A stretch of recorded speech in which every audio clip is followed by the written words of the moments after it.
Alam nyo ba na napakasaya ko talaga nang nakilala ko ito si Madam Lynn Canlas Manalastas? Hindi ko talaga to inaasahan na ganito kabait pala si Madam Lynn. Grabe mag-asikaso sa amin. Dinala niya talaga kami dito sa Sis Bro kasi gusto niya ipatikim sa amin yung paluto na style ng mga ulam. At dito ko talaga nakita na napakalaki pala ng mga seafoods dito. My goodness, ang sasarap. Alam nyo naman na pag mga malaki, paborito ko talaga ito kasi solve na solve ako. Sa amin kasi sa Masbate, minsan lang talaga ako makakita ng mga ganitong seafoods. Pagkatapos namin doon, nagpaluto na si Madam. Ang sasarap pala dito. Alam nyo ba na napakabilis talaga dito magluto kasi Diyos ko, ang laki man ang kalan nila, kaya perfect. Hindi mo na talaga kailangan pa mag-antay ng ilang oras para makakain ka dito. Ang bilis lang talaga at napakasarap ng pagkaluto. At dahil first time ko dito sa Manila at wala akong kakilala dito, hindi ko alam kung saan ako pupunta. At si Madam Lynn talaga ang nagsilbi naming tour guide. Napakagaling ni Madam Lynn mag-ikot sa amin dito sa Manila. At dahil gusto kong makita ito sa MOA kasi sikat na sikat ito sa mga video na papanood ko, nagpunta talaga kami dito. Alam nyo din ba na hindi ko talaga ito inaasahan na si Madam Lynn, binilihan niya si Jowa ng bagong sapatos. Sobrang saya talaga ni Jowa kasi uuwi siya ng Masbate na may bagong sapatos. Parang nahalata ko na OA na ako mag-voice over. Hindi man ako ganito dati mag-voice over, no? Pero ngayon parang may style na ako at tono.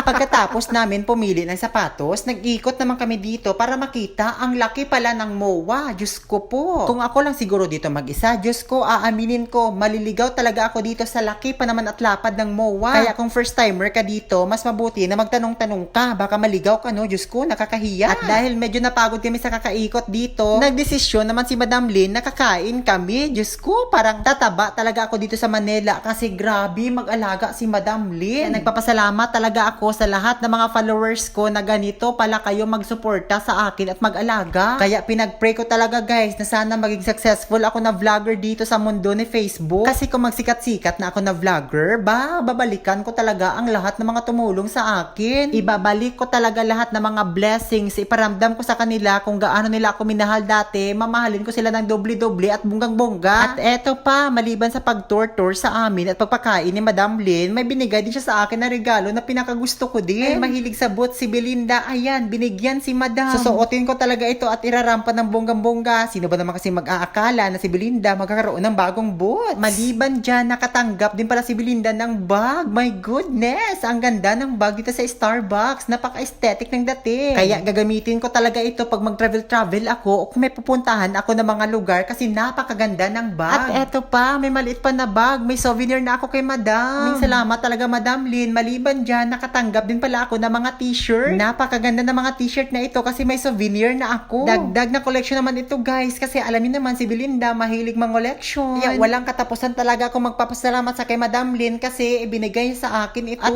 eto pa, may pamani-mani pa si Madam. Alam na alam talaga ni Madam yung mga paborito ko. Kaya maraming salamat talaga Madam Lynn Canlas Manalastas. God bless always Madam and hope to see you again.